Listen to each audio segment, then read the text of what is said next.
உங்களுக்கு இனி எந்த ஒரு விதத்திலையும் பயனளிக்காத ஒரு விஷயத்துல மாட்டிக்கிட்ட மாதிரி என்னைக்காவது நீங்க ஃபீல் பண்ணிருக்கீங்களா? லைக் நீங்க என்னதான் ட்ரை பண்ணாலும் உங்களுக்கு பாஸ்ட்ல நடந்த ஏதோ ஒரு விஷயம் உங்களை ஹோல்ட் பண்ணிட்டு இருக்கிற மாதிரியே இருக்குதா? அப்போனா நீங்க சரி செய்யாத ஏதோ ஒரு காயம் உங்களுக்குள்ள இருக்குது. சோ இன்னைக்கு அப்படி ஏற்பட்ட ஏதோ ஒரு காயத்தை நீங்க எப்படி புரிஞ்சுக்கலாம் அண்ட் அதை எப்படி சரி செய்யலாம்னு பார்க்கலாம். ஹை தங்கன்ஸ், welcome back to my channel. என்ன இப்போதான் நீங்க ஃபர்ஸ்ட் டைம் பாக்குறீங்கன்னா நான் புவி. எனக்கு ஒரே இடத்துல ஸ்டக் ஆகி என் வாழ்க்கையோட அழகான விஷயங்களை பார்க்காம போக விருப்பம் இல்ல. நீங்களும் அப்படி இருக்கீங்களா? எதுக்கு வெயிட்டிங்? சப்ஸ்கிரைப் பண்ணி பக்கத்துல பெல் ஐகான் கொடுத்து வச்சுக்கோங்க. அப்போதான் நான் போடுற வீடியோ உங்களுக்கு நோட்டிபிகேஷனா வரும். எப்போலாம் நீங்க ஃப்ரீயா இருக்கீங்களோ அப்போலாம் பார்க்கலாம். இல்லையா வேலை செஞ்சுட்டே கேட்கலாம். உங்களுக்கு டிராமாங்கிறது ஏதோ ஒரு பெரிய இழப்பு இருந்தாதான் உங்களுக்கு ஏற்படும்னு இல்ல.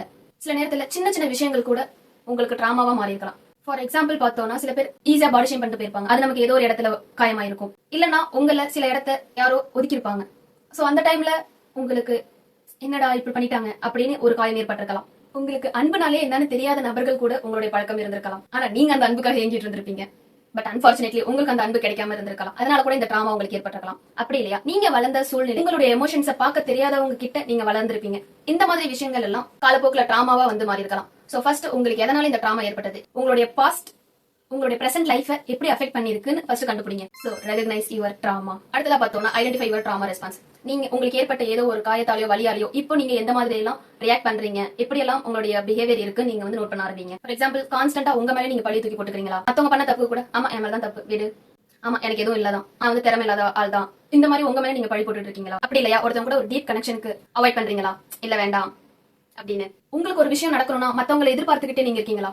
எந்த விஷயமா இருந்தாலும் யாரோ ஒருத்தவங்க நீங்க டிபெண்ட் பண்ற மாதிரி இருக்கீங்களா? இது எல்லாமே ஒரு டிராமா ரெஸ்பான்ஸ் தான். சோ நீங்க எந்த மாதிரி ரெஸ்பாண்ட் பண்றீங்க நீங்க தெரிஞ்சுக்கிட்டாதான் அந்த விஷயத்தை உங்களால பிரேக் பண்ணி வெளியே வர முடியும். சோ உங்களுக்கு ஏற்பட்ட காயம் என்ன, அதனால நீங்க எப்படி ரெஸ்பாண்ட் பண்ணிட்டு இருக்கீங்க ஃபர்ஸ்ட் தெரிஞ்சுக்கோங்க. அடுத்ததா பார்த்தோம்னா feel and process the emotions. உங்களுக்கு ஒரு காயம் ஏற்பட்டிருக்குன்னா அதனால ஏற்படுற உணர்வுகளை நீங்க அனுபவிக்கணும். அந்த உணர்வுகள் எல்லாம் நீங்க அனுபவிக்க அனுமதிக்கலன்னா உங்களால உங்களுடைய டிராமாவை ஹீல் பண்ண முடியாது. ஐ நோ நிறைய பேர் அவங்களோட எமோஷன்ஸ் கூட உட்கார்றதுக்கே பயப்படுவாங்க. நானும் பயந்திருக்கேன். எமோஷன்ஸ் கூட உட்கார நானும் பயந்திருக்கேன். பட் அதெல்லாம் நான் ஃபீல் பண்ணாதான் அது என்ன காயப்படுத்திருக்கு, எதனால நான் இப்படி ரெஸ்பாண்ட் பண்றேன் அப்படின்னு என்னால தெரிஞ்சுக்க முடியும்னு தெரிஞ்சதுக்கு அப்புறம் நான் என் எமோஷன்ஸ் கூட உட்காந்துருக்கேன். நான் தனியா இருப்பேன். என்னெல்லாம் ஓடுதோ அதெல்லாம் நான் ஃபீல் பண்ணுவேன். அழணும்னா அழுவேன். யா நிறைய பேர் சொல்லாத விஷயம் சொல்லட்டா, நம்ம எமோஷன்ஸ் கூட நம்ம உட்கார பயப்படுவோம். அதனால டிஸ்ட்ராக்ஷன்ஸ்க்கு நம்ம சோஷியல் மீடியா ஸ்க்ரால் பண்ணுவோம். அப்படி இல்லையா வெளியே சுத்த போயிடுவோம். நிறைய பேர் பிரேக்கப் பண்ணதுக்கு அப்புறம் கெட்ட பழக்கத்துக்கு அடிக்ட் ஆக ரீசன் அவங்க எமோஷன்ஸ் கூட உட்கார பயப்படுறதுதான். நீங்க அப்படி உங்க எமோஷன்ஸ் கூட உட்காந்து என்னெல்லாம் நீங்க ஃபீல் பண்றீங்கன்னு தெரிஞ்சுக்கிட்டாதான் உங்களால அதை ஹீலே பண்ண முடியும். அந்த விஷயத்துல இருந்து உங்களால அப்பதான் வெளியே வர முடியும். நான் அந்த எமோஷனே ஃபேஸ் பண்ண ரெடியா இல்ல, அதுக்கு பயப்படான்னு இருந்தீங்கன்னா எப்படி உங்களால ஹீல் பண்ண முடியும்? லைஃப் லாங் அதை நீங்க ஹோல்ட் பண்ணிக்கிட்டே இருப்பீங்க. வேண்டாம், இருக்கிறது ஒரு வாழ்க்கை. உங்களுக்கு பாஸ்ட்ல நடந்த காயத்துக்காக உங்க ஃபியூச்சரை ஏன் நீங்க காயப்படுத்துறீங்க? சோ இந்த எமோஷன்ஸை ப்ராசஸ் பண்ற வழிகள்ல ஒண்ணுதான் ஜர்னலிங். நான் ஆல்ரெடி அதுக்கு டீடைல்டு வீடியோ கொடுத்திருக்கேன். சோ கண்டிப்பா அந்த வீடியோ போய் பாருங்க. அடுத்ததா பார்த்தோம்னா மெடிடேஷன். அதுவும் கண்டிப்பா ஹெல்ப் பண்ணும். சோ நீங்க உங்க எமோஷன்ஸ் கூட உட்கார்றப்போ தான் அதுக்கான பதில் உங்களுக்கு கிடைக்கும். ஸ்டார்டிங்ல பயமா தான் இருக்கும். நானும் அதை கோத்ரூ பண்ணிருக்கேன். நீங்க உங்க எமோஷன்ஸை ஃபேஸ் பண்ணலன்னா நீங்க சம்பந்தமே இல்லாம மத்தவங்க ஹர்ட் பண்ணுவீங்க. நான் அந்த விஷயத்த பண்ணிருக்கேன். அதை நீங்க பண்ணக்கூடாதுன்னு நினைக்கிறதுனால இதை நான் ஷேர் பண்றேன். அண்ட் உங்களோட ஃபீலிங்ஸை நீங்க புரிஞ்சுக்க ஆரம்பிக்கிறப்போ உங்களை ஹீல் பண்றதுக்கு அது ரொம்ப ஹெல்ப்ஃபுல்லா இருக்கும். So just feel your emotions. அடுத்ததா பார்த்தோம்னா ரீஃப்ரேம் யுவர் ஸ்டோரி. உங்களுக்கு ஏற்பட்ட வலிகளோ காயங்களோ நீங்க யாருன்னு முடிவு பண்ணாது. It won't define you. ஓகேவா? நீ யாருன்னு கேட்கிறப்போ நீங்க சொல்ற விஷயங்கள் உங்களுக்கு ஏற்பட்ட வலிகளா இருக்கக்கூடாது. அது நீங்க யாருன்னு முடிவு பண்ணாது. இதை நீங்க மைண்ட்ல ஏத்திக்கோங்க. எனக்கு ஏன் நடந்துச்சு, நான் அப்படி என்ன தப்பு பண்ணிட்டேன்னு கேட்கறதுக்கு பதிலா எனக்கு இது நடந்துருச்சு, ஓகே அதுல இருந்து நான் என்ன கத்துக்கிட்டேன் அப்படி நீங்க கேட்க ஆரம்பிங்க. சோ அப்படி நீங்க கேட்க ஆரம்பிக்கிறப்போ அதுல என்ன கத்துக்கிட்டீங்கன்னு நீங்க தெரிஞ்சுப்பீங்க. அதே மாதிரி விக்டிம் மென்டாலிட்டில இருந்து வெளியே வந்து உங்க ஃபியூச்சர் கிரியேட் பண்ற ஒரு கிரியேட்டரா நீங்க மாற ஆரம்பிப்பீங்க. அண்ட் உங்க மைண்ட் செட்டை இப்படி நீங்க மாத்தினாலே ஆட்டோமேட்டிக்கா உங்களோட ஹீலிங் ப்ராசஸ் ஸ்டார்ட் ஆயிருக்கும்.